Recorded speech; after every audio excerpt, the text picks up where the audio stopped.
Olá, bem-vindos a mais um programa Arte da Guerra com o embaixador Francisco Seixas da Costa. Embaixador, para confirmarmos que, tal como o embaixador tinha previsto no último programa do ano passado, 2026 começa em grande, pelo menos para os Estados Unidos e um bocadinho menos para a Venezuela. Como é que viu tudo o que se passou nestes últimos dias, embaixador? Bem, em primeiro lugar, digamos, o papel dos Estados Unidos em todo o cenário mundial é, digamos, omnipresente. E, portanto, os Estados Unidos estão em todos os cenários, como aliás iremos ver ao longo deste programa.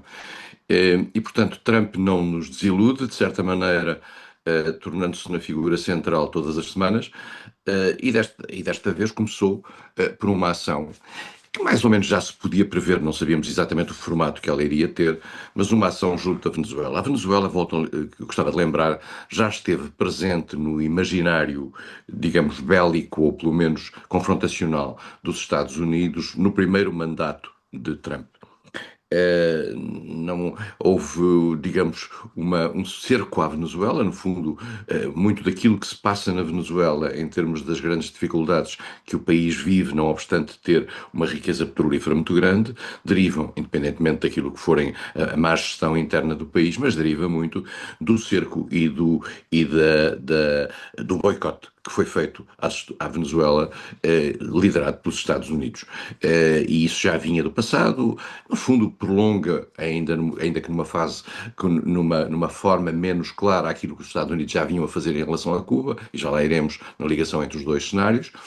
E, portanto, os Estados Unidos vinham digamos, a cercar a Venezuela numa agressividade grande relativamente à ditadura venezuelana de Maduro. Eh, numa certa medida, até agora, ou até há pouco tempo, com a ideia de que Maduro era, e parece que era, um líder ilegítimo relativamente ao processo eleitoral interno, mas as preocupações, digamos, democráticas americanas face à Venezuela vieram a revelar-se secundárias face àquilo que agora é muito claro, e que os Estados Unidos definiram, e este é o ponto essencial que eu diria que marca esta semana, que é a sua tomada de interesses dentro do hemisfério ocidental. E vamos ver onde é que esse hemisfério ocidental acaba. Os Estados Unidos, na sua estratégia de segurança nacional que nós aqui abordamos, já tinham dito que, no tocante àquilo que era a América do Norte, a América do Central e a América do Sul, os Estados Unidos consideravam que estava em vigor uma doutrina que vem do século XIX, a doutrina Monroe, que faz com que os Estados Unidos tenham uma capacidade, ou uma força, no fundo, capacidade aqui vem da força, porque não vem do direito, de intervir em todo o território, independentemente das soberanias e independentemente da autonomia de cada uma das soberanias. E os Estados Unidos consideram ter esse direito. Até agora, ao longo de toda esta história, não obstante as questões da United Fruits International, das questões da Guatemala, das questões das Honduras, etc., nós tínhamos visto quase sempre um discurso promotor da democracia como sendo o pano de fundo. Embora nós tenhamos aqui dito várias vezes que os Estados Unidos, em relação aos processos democráticos à escala internacional, têm estándares duplos. Os Estados Unidos vivem bem com uma ditadura sinistra como é a ditadura que existe na África, na Arábia Saudita, ou nos Emirados Árabes Unidos, ou mesmo no Egito, vamos ser claros, que é uma ditadura. Essas ditaduras dão-lhe jeito, porque são as ditaduras do bem, e depois há as ditaduras do mal, que são aquelas que não dão jeito. Mas nós estávamos convencidos que, apesar de tudo, havia aí um discurso democrático por trás de tudo isto. Não há.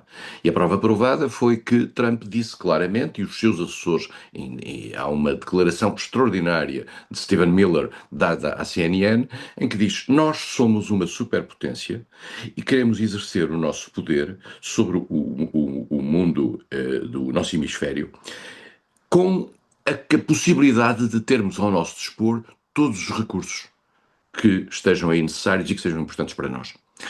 E, no fundo, por trás de tudo isto não é absolutamente dito, mas por trás de tudo isto está a mensagem do seguinte: nós estamos numa luta global com a China. A China está a reforçar-se do outro lado, embora a China não tenha naturalmente os mecanismos, não tem nenhuma doutrina Monroe ali à volta, salvo na questão de Taiwan. E, portanto, os Estados Unidos querem ter à sua disposição todos os mecanismos que lhe permitam, sob o ponto de vista económico, garantir-se como potência no mundo ocidental para fazer combate, para ter um combate com a China. No meio disto tudo, Portanto, temos aparece a Venezuela, que tem apenas os recursos de petróleo superiores à soma dos recursos de petróleo da Arábia Saudita e do Irão. É um petróleo diferente, é um petróleo com problemas de refinação, um bocadinho como era o petróleo líbio, mas de certa, como era e é, mas de certa maneira é um petróleo importantíssimo para o futuro. E tendo em conta que Trump já decidiu prescindir daquilo que eram todas as preocupações de natureza ambiental, nomeadamente em matéria de transição energética, e portanto decidiu drill, drill, drill, furar, furar, furar, perfurar. Portanto, Trump deu luz verde aos combustíveis fósseis e, como tal, neste momento a Venezuela é uma fonte interessante.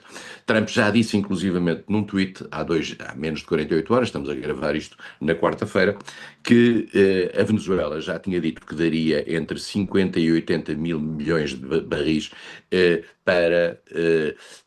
aos Estados Unidos, uma espécie de compensação relativamente a umas percas no passado que tinham a ver com as nacionalizações, etc. Tudo isso está neste momento em cima da mesa e o que se nota é uma vontade dos Estados Unidos de afirmarem de forma despodurada e sem quaisquer limites, por exemplo, marcados pelo direito internacional, e que tem a ver com o exercício das soberanias, a sua preeminência no mundo global. Essa preeminência para quando começam as zonas de interesse dos outros, em particular da China, não sabemos se da Rússia, porque nesta questão das zonas de interesse também convém lembrar estas zonas de influência, que no fundo estão a marcar e a desenhar aquilo que é a atitude americana no mundo, também tem muito a ver com a capacidade de as levar à prática. A China pode levá-las à prática de uma certa maneira, os Estados Unidos ainda muito mais, mas a Rússia tem limites em relação a isso. Nós sabemos que a Rússia tem, em relação ao seu near abroad, à sua proximidade, tem ali objetivos. A Ucrânia é o caso claro disso, mas a Ásia Central também, a zona do Cáucaso também. Mas a Rússia tem uma capacidade limitada de exercer esse poder. E, portanto, os Estados Unidos estão, neste momento, à solta no mundo internacional, puseram de parte todas as preocupações que derivavam da Carta das Nações Unidas, do direito a cada povo decidir por si próprio, e os Estados terem a sua soberania e não limitada, e estão a repercutir aquilo que, numa certa altura, parecia ser a tese, a famosa teoria Brezhnev, que é a soberania limitada, que os países têm soberania, mas há alguém que tem uma tutela sobre essas soberanias. E, portanto, é este, neste momento, o terreno em que estamos a viver, o que é uma situação bastante complicada no quadro mundial, porque muda completamente todo o panorama. Entretanto, o embaixador Cuba, Colômbia e também em parte o México não sabem o que mais fazer para tentar passar despercebidos. Fazer de morto vai ser difícil. O que é que lhe parece que vai acontecer a estas três nações ou coisas parecidas com nações? António, eu acho que, o país que está mais em risco é Cuba. Cuba dependia muito do apoio venezuelano. A partir do momento em que esse apoio venezuelano desaparece, Cuba passa, digamos, a entrar numa situação dramática. Cuba já vivia uma situação económica dramática pelo bloqueio americano.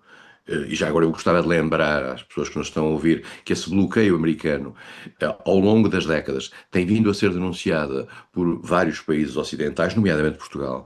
Todos os países ocidentais nas Nações Unidas, nomeadamente a União Europeia, são contra o bloqueio a Cuba existente, independentemente da questão democrática em Cuba. Os países não têm direito a existir só porque são democracias. No plano internacional, eu tenho dito aqui uma coisa que não é muito popular, mas as democracias e as ditaduras têm exatamente o mesmo direito. Os mesmos direitos à luz do direito internacional. Agora, se não se considerar o direito internacional e se considerar o direito da força, é outra coisa. Vale a pena, apesar de tudo, lembrar um ponto que não tem sido sublinhado e que eu não vi ninguém sublinhar.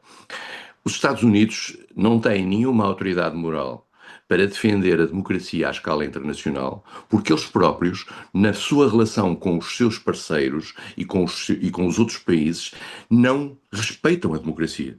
Isto é, têm uma atitude agressiva, têm uma atitude de imposição da força, que não é a atitude da democracia. A democracia é o respeito pelos direitos dos outros.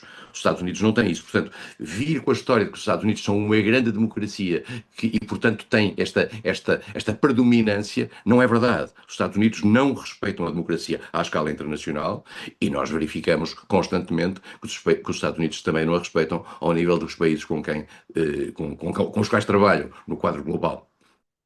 A pergunta, de alguma forma, embaixador, é perceber-se o que é que os Estados Unidos poderiam ganhar com Cuba. Era um posto avançado nas Caraíbas, mas não é coisa que pareça Não, muito acessível. Cuba é uma, como a OC dizia no passado relativamente ao Dr. Cunhal, é uma Uma espinha espinha. atravessada na garganta dos Estados Unidos. Cuba é a prova provada de que há uma desigualdade no plano internacional. Os Estados Unidos consideram que Cuba não se pode armar, que já no passado não podia ter uma relação privilegiada com a União Soviética, porque isso lhe estava ali à porta. É exatamente o que a Rússia diz relativamente à Ucrânia. Se a Ucrânia for da NATO, está ali à porta. Mas este conceito funciona para Cuba, mas não funciona para a Ucrânia. É curioso. E nós consideramos que no caso da Ucrânia, não tem qualquer sentido a Rússia utilizar esse conceito, mas já achamos normal que os Estados Unidos o façam em Cuba. Cuba pode cair e Cuba é um ponto importante, é que os pais de Marco Rubio, o ministro dos Negócios Estrangeiros e também conselheiro de Segurança Nacional dos Estados Unidos, vêm de Cuba. E Marco Rubio é o grande arquiteto desta operação.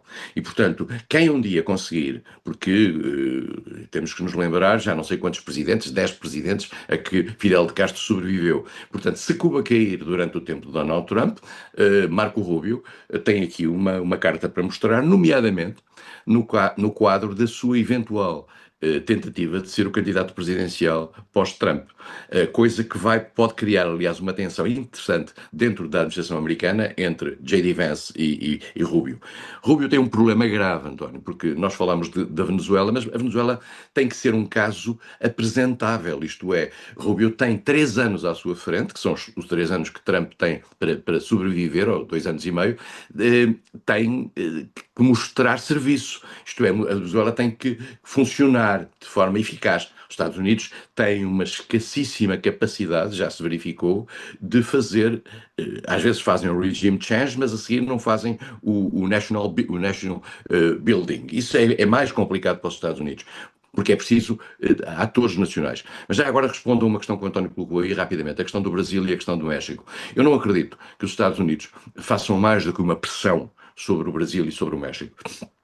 Não irão ao ponto disso, porque este tipo de ações têm um peso grande sob o ponto de vista militar, mas não é esse o problema, mas têm exatamente um peso muito grande sob o ponto de vista de sustentação. Nós vimos o que é que aconteceu aos Estados Unidos no Iraque, com a criação do Estado Islâmico, no fundo, pelo vazio criado pelo ataque ao Iraque, viu o que isso aconteceu no Afeganistão, em que os Estados Unidos tiveram que sair com o rabo entre as pernas, depois de não terem conseguido garantir o poder dentro do Afeganistão. E, portanto, os Estados Unidos têm que encontrar uma solução prática para resolver o problema da gestão de governação da Venezuela. Eventualmente estão a tentar uma transição com as estruturas locais e já se percebeu que a sua preocupação, e volta à questão inicial, democrática, é relativa, pela simples razão de que relativamente às duas personalidades democráticas que tinham ganho as eleições na Venezuela e que aparentemente eram consideradas legítimas representantes, os Estados Unidos já os afastaram, pelo menos para já, da gestão futura desta transição. O que significa que os Estados Unidos estão a pensar em encontrar, se calhar com o exército venezuelano, sabe-se lá, les bons esprits se rencontrent, uma solução para o futuro da Venezuela que passe essencialmente pela tomada do petróleo. Ponto. Este é o ponto essencial. A partir desse momento tudo é possível. O afastamento, embaixador, de Corina Machado, talvez queira indicar que uma democracia não é propriamente aquilo que os Estados Unidos ambicionam para a Venezuela, uma vez que seria mais difícil de controlar. António, eu gostava de dizer aqui uma coisa que também não é popular. A oposição política ao chavismo e ao madurismo também tem setores que não são flor que se cheire. Os setores da oposição civil, alguns deles são bastante colados à extrema-direita. Não é o caso de Corina Machado, mas Corina Machado ganhou, não ganhou as eleições, quem ganhou as eleições foi González. Corina Machado aparece como uma número 2 com vontade de ser número um. Porquê? Porque foi afastada pelo madurismo de candidata. Mas isso retira-lhe um pouco a sua legitimidade. Trump já percebeu que Corina Machado, quer González, não tem, digamos, um apoio ou tem uma resistência muito grande por parte das entidades com que os Estados Unidos querem fazer a transição, razão porque os afastaram para já. Portanto, se calhar para já e para sempre, não sei. Vamos ver. Apesar de tudo, Corina Machado, com o apoio que teve ao receber o Prémio Nobel da Paz, acaba por ter a sua legitimidade e a sua visibilidade no quadro internacional reforçada, e os países europeus, de certa maneira, continuam a apostar naquilo, mas isto vale o que vale, já falaremos disso, naquilo que são as figuras eleitas, embora não tenham tomado posse dessa estrutura democrática. Uma última questão, embaixador. Surpreendeu a forma como o presidente Zelensky comentou a investida na Venezuela?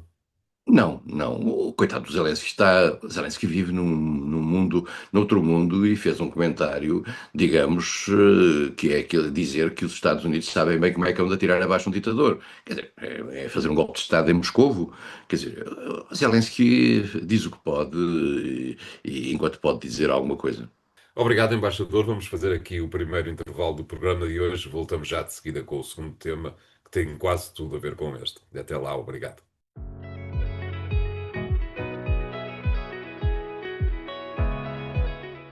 Olá, bem-vindos à segunda parte de Arte da Guerra, para desta vez falarmos, embaixador, na Groenlândia, como é evidente, e eu gostava de lhe pedir um favor.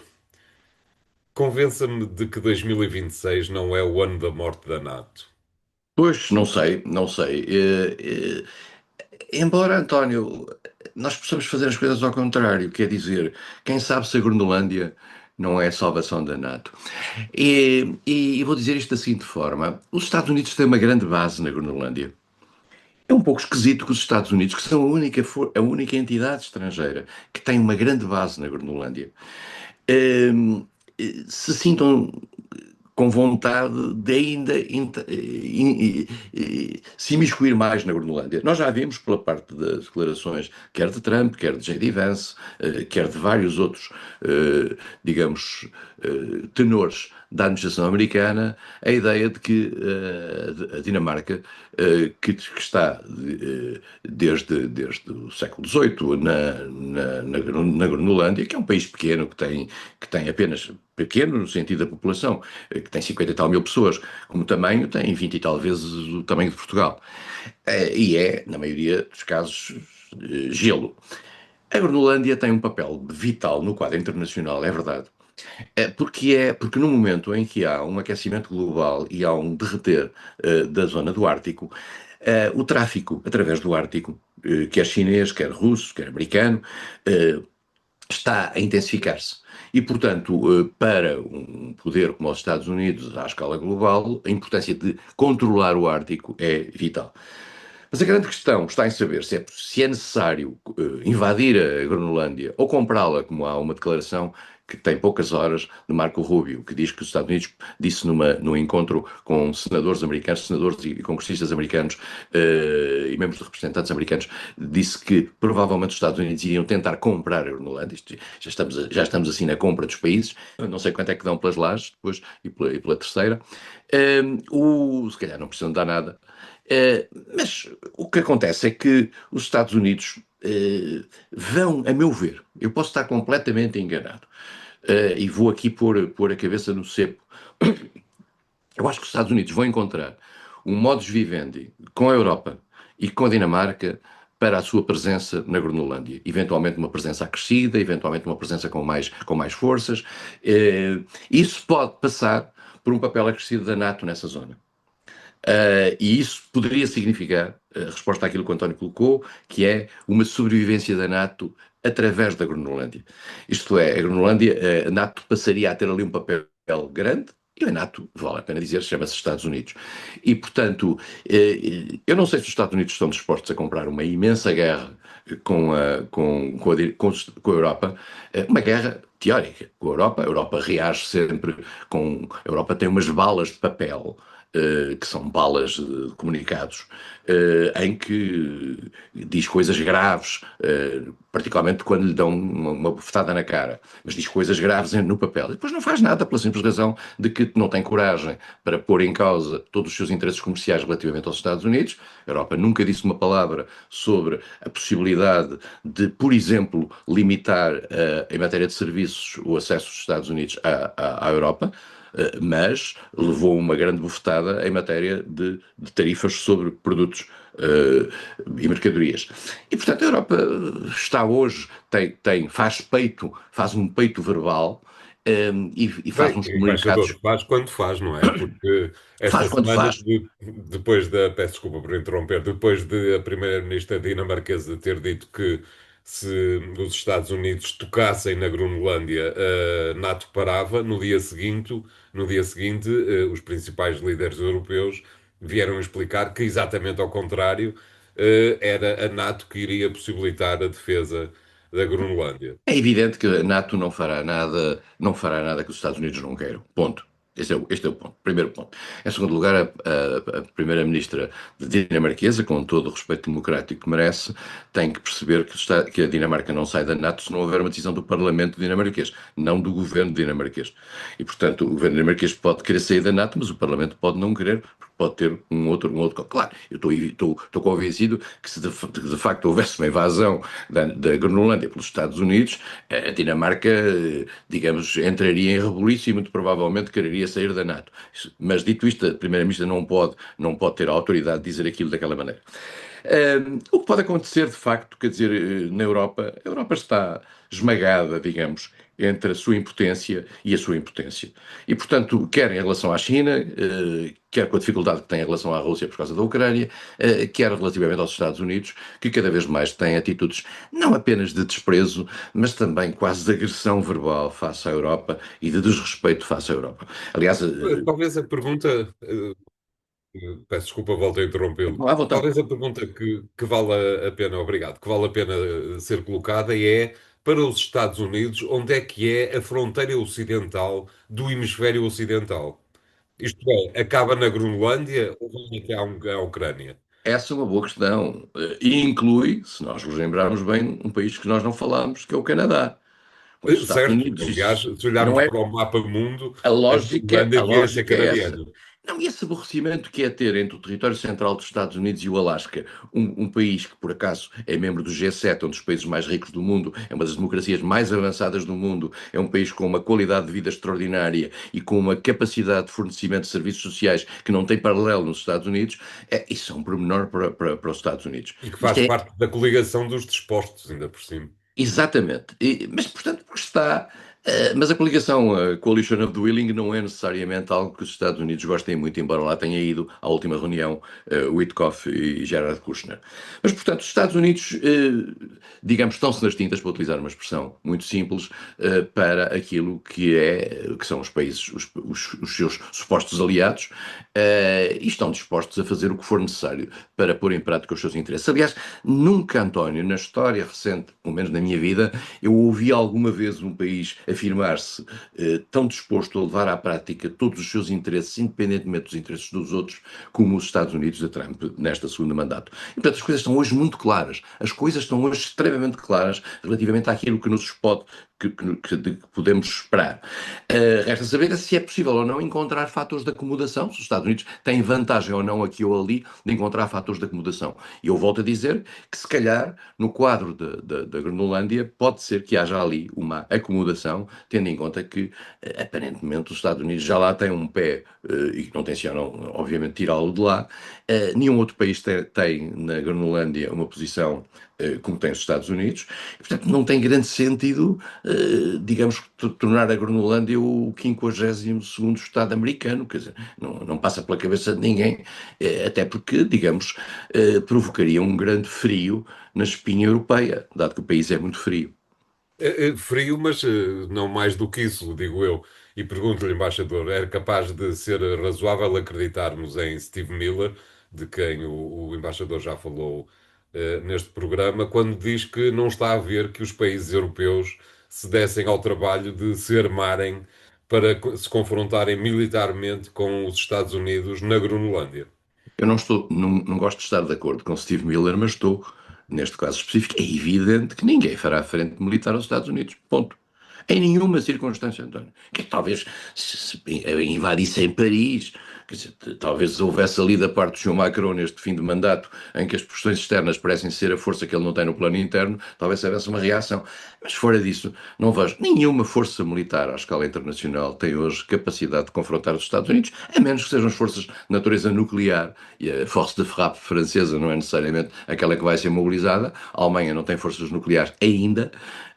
O Brasil não tem forças nucleares ainda. Curiosamente, houve nos últimos dias alguns zunzuns dentro do Brasil sobre o regresso ao nuclear, e o Brasil já teve um protonuclearismo, mas agora com os Estados Unidos em controlo, nenhum país da área dos Estados Unidos vai conseguir ter o nuclear contra a vontade dos Estados Unidos. Um último ponto relativamente ao México. Eu acho que o México já percebeu. O México tem aquela relação que nós já dissemos aqui várias vezes, tão cerca, tão lejos de Dios e tão cerca dos Estados Unidos. A senhora Presidente do México já veio dizer uma linguagem que claramente é acomodatícia face aos Estados Unidos. O México vai, eu diria que vai até recuar relativamente a algum discurso um pouco mais soberanista que teve no passado. E vai encontrar um modus vivendi com os Estados Unidos, que é a única maneira de sobreviver relativamente ao bullying. Exatamente. Porque o bullying nas escolas, ainda há o diretor da escola que pode agarrar no miúdo que bate no outro e dar-lhe uma sentença disciplinar. Agora não há nenhum diretor de escola. As Nações Unidas desapareceram, o Conselho de Segurança está bloqueado pelo veto dos Estados Unidos, de um lado, e pelo veto da Rússia, do outro, e da China, eventualmente. E, portanto, neste momento, o bully tem toda a razão, tem toda a capacidade para agredir os mais pequenos. Talvez o bullying também venha a acabar com aquilo a que, nestes 60, 70 anos de felicidade que estão a acabar, se chamou o direito internacional. E, António, mas há uma coisa aqui que para mim é a grande surpresa, devo confessar, nestas últimas semanas, em particular na última semana. É que nós, apesar de tudo, e apesar de tudo o que vimos no passado, fazer pelos Estados Unidos com administrações democráticas, eu já ponho de parte os republicanos, eh, nós nunca vimos um silêncio tão pesado como aquele que tem vindo a chegar-nos de Washington por parte dos democratas, que é feito da senhora Kamala Harris. Vá lá, eu presumo que Joe Biden já não esteja, digamos, a ouvir isto. Mas que é feito a senhora Kamala Harris? Que é feito de quem defendia o direito internacional? De quem o defendeu por causa da Ucrânia? E agora está calada? Será que há por parte dos democratas americanos uma cumplicidade objetiva e silenciosa face àquilo que é a atitude de Trump face ao mundo? Mas nós habituámos no passado a ver os democratas americanos como um elemento central, digamos, do respeito mínimo pelo direito internacional. Diz-se, mas deram cabo do Nord Stream 2, fizeram ataques aqui e ali, em outros países, administrações da... É verdade, mas no quadro global, os Estados Unidos, a narrativa democrática face aos Estados Unidos nunca desapareceu, face ao direito internacional nunca desapareceu. Pois agora desapareceu. E não se vê vozes democráticas a virem a público e têm os espaços para o fazer, as CNNs do mundo, ou mesmo os jornais europeus, estão calados que nem ratos, e não é necessariamente por medo. Ou será que, no fundo, há alguns setores democráticos americanos que percebem que os interesses americanos, que também os apoiam, nomeadamente nas eleições, vão ser protegidos por esta agressão que Trump está a fazer? Essa é que é a minha grande dúvida. Eu estou surpreendido e, de certa maneira, atemorizado, porque nós pensávamos que ainda havia uma outra América, porque nós temos sempre a ideia de que, às vezes, poderá ser que Trump um dia morra. Pode acontecer. E se Trump um dia morrer, vai haver ou um Trump 2, mas pode haver também o renascer de uma outra América, da América Democrática, que já deu figuras como variadíssimos, como o Bill Clinton, como o Obama, como Joe Biden. Essa América desapareceu, está calada. O que é este silêncio, por exemplo, de Obama? O que é este silêncio de Clinton? O que é este silêncio de Kamala Harris? É extraordinário. Nos últimos dias só temos ouvido a América do bullying. Portanto, o embaixador prevê-se um grande desastre, dependendo do lugar onde estamos, evidentemente, em novembro próximo nas intercalares. Vamos ver, porque, digamos, o único fator que costuma mobilizar os americanos em matéria de eleições são os bolsos. Isto é, o dinheiro que têm ou não têm nos bolsos. Se os sinais de natureza económica se agravarem, pode ser que esta subida de nacionalismo patriótico acabe por favorecer os candidatos de Trump. Obrigado, embaixador. Vamos fazer aqui o segundo intervalo do programa de hoje. Voltamos já de seguida com o terceiro tema. Até lá, obrigado.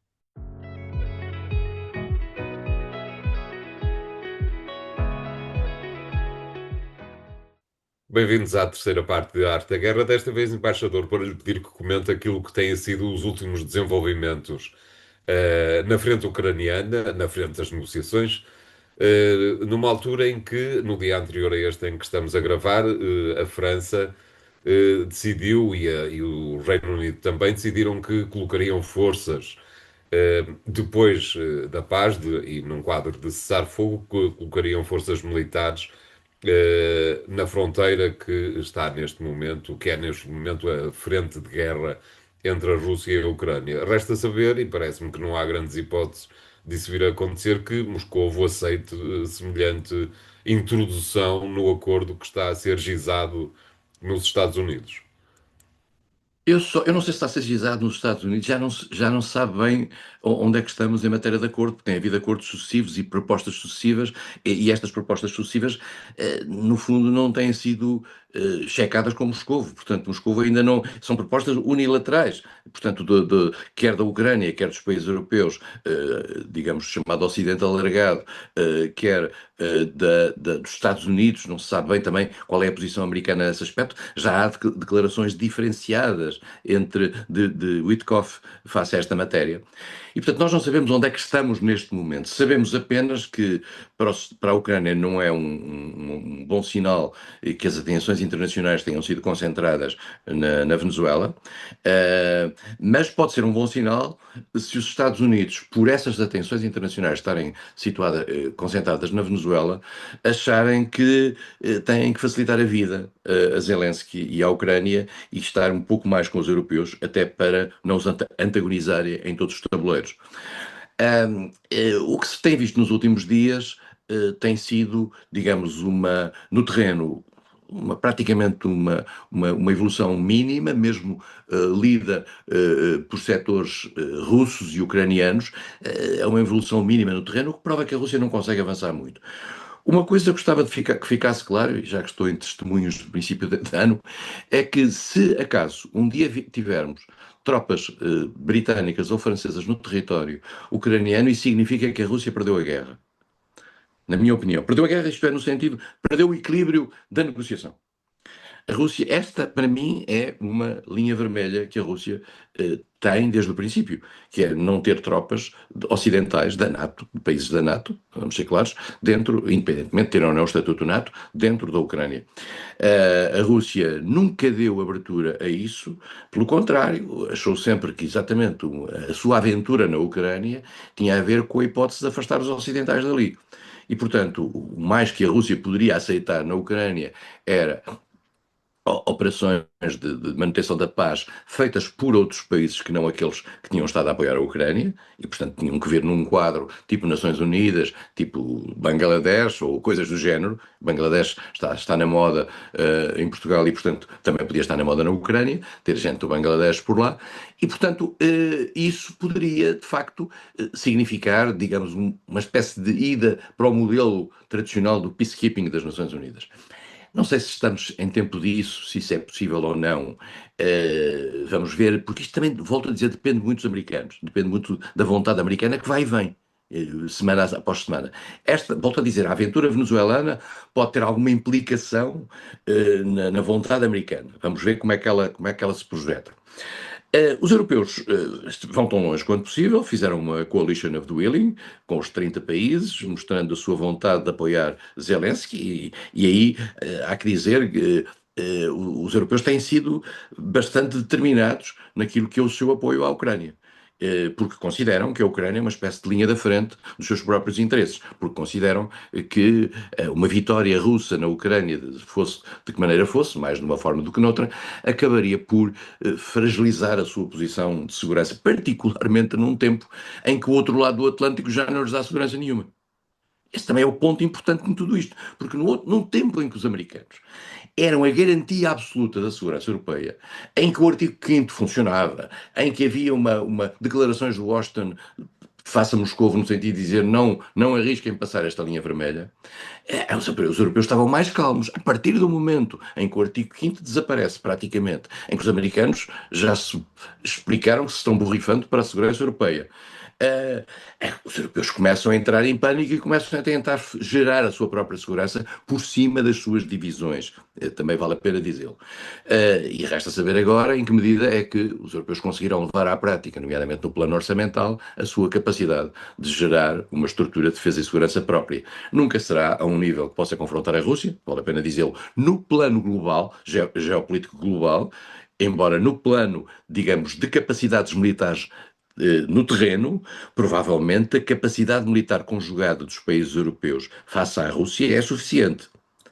Vale a pena dizer isto. Não sei se há vontade política na Europa para fazer uma guerra com a Rússia, coisa que há vontade política na Rússia para fazer uma guerra com a Europa, se isso for necessário. A Rússia vive, apesar de tudo, a circunstância de ser uma ditadura ou uma proto-ditadura, muito próximo disso, está naturalmente dá-lhe uma possibilidade de atuação muito mais coesa do que dá a 27 países ou os 30 países da NATO. E, portanto, nós estamos aqui num tempo em que a Europa está em pânico, está a tentar não fazer esquecer a questão ucraniana, que no terreno não está, digamos, a andar muito para a frente. E não sabemos, volto a dizer, não sabemos em que ponto está o tal acordo ou não acordo. E os sinais que vêm de Moscou são, apesar de tudo, um pouco tímidos. Eu diria que Moscou, depois deste ataque americano à Venezuela, tal como a China, aliás, ou talvez menos um pouco do que a China, digamos, sofreu uma redução da sua capacidade de influência bastante grande. O problema, volto a dizer, é pior para a China, na Venezuela e na América Latina em geral, do que é para a Rússia, porque a Rússia era um poder limitado na sua capacidade. Agora, a Rússia começa a ver os seus potenciais amigos, desde Cuba, Venezuela, etc., a serem limitados nas suas ações e os Estados Unidos a avançarem por aí adiante. Bem, por algum lado, é capaz de não ser mau para o negócio, uma vez que a Rússia pode agora aumentar o preço do petróleo que vende à China. Sim, vamos ver. Aliás, há quem diga que esta atitude dos Estados Unidos face à Venezuela, esta é uma das teorias que anda aí, é uma teoria da conspiração, mas há alguns elementos de natureza técnica sobre isso, que o objetivo, um dos objetivos subjacentes a esta tomada do petróleo venezuelano por parte dos Estados Unidos tinha a ver com a circunstância da Venezuela estar a afastar-se do petrodólar, estar a afastar-se cada vez mais das trocas em dólares. E Isso poderia aproximar-se dos BRIC. e a aproximar-se dos BRICS, que não têm uma moeda única, mas têm um caminho para uma moeda única. E, portanto, os Estados Unidos poderão ter evitado com esta ação musculada que a Ucrânia, que a Venezuela, que é um dos grandes fornecedores de petróleo à China, vale a pena lembrar, tal como é o Irão, e a China precisa de muito de petróleo, pela simples razão de ter uma economia ainda muito dependente dos combustíveis fósseis. Pode haver aqui o objetivo americano, ou se calhar a conjugação deste objetivo com outros, no sentido de tomar o petróleo venezuelano e evitar que o petróleo venezuelano entre num caminho de apoio a uma linha contra o petrodólar. Isso, digamos, e como havia algumas ideias de que a Arábia Saudita estaria a falar com os chineses nesta matéria, coisa que eu não acredito, pela simples razão que seria um suicídio para a Arábia Saudita. Apesar de todos os americanos têm ali na região um país chamado Israel que toma conta desse assunto se for necessário. Acho que nós temos que olhar para o petróleo também como um elemento fundamental neste quadro. Agora, é verdade, a Rússia vai seguramente, para já garantiu o fornecimento à Índia, e a Índia já se mostrou indisponível para ceder às pressões ocidentais para cortar com a Rússia. E cada vez mais a China vai precisar do petróleo russo. Esse é um ponto essencial, o que fará também com que a Rússia possa usar mais a China no plano político. Porque, apesar de tudo, esta dependência também tem o outro lado. Exatamente. Por isso, talvez valha a pena tentar perceber até que ponto é que o próximo país a ser ameaçado, bem, ameaçados são vários, mas o próximo país a ser contemplado com uma entrada militar talvez não seja Cuba, mas o Irão. O Irão vai estar sujeito a uma pressão, quer feita pelos Estados Unidos, quer feita por Israel, sistemática para evitar qualquer tipo de validade no tocante ao enriquecimento do urânio e a sua utilização militar. Mas, naturalmente, que esse também é um pretexto para manter o Irão em bolinha baixa, porque o Irão em bola baixa também interessa à Arábia Saudita, interessa a Israel, interessa à Arábia Saudita. E, de certa maneira, o Irão, que tem uma capacidade, apesar de tudo, de grande influência ainda no Iraque, já tem muito menos no Líbano, tem muito menos na Síria, mas tem ainda grande no Iraque, pode ter aí um papel. Por outro lado, também convém ver que há evoluções, o sentido ainda não é muito claro, da posição iraniana no Iémen. E houve negociações recentes entre os países do Golfo relativamente ao Iémen. E, portanto, temos que ver. O Irão está a perder muitos dos seus tentáculos no plano internacional. Mas esta situação internacional, António, eu acho que é paga por nós, por si, por mim, pelo Jornal Económico, porque só assim se compreende que seja tão animada e nos possa dar vida para os próximos anos. Exatamente, como é evidente. Obrigado, embaixador. Vamos ficar hoje por aqui, num programa que extravasou o seu tempo, mas que tem sido, é de completo interesse. Portanto, o conselho é que continuem a ver e a aprender nos sites, do Jornal Económico e nas redes sociais onde o encontram. Obrigado e até para a semana.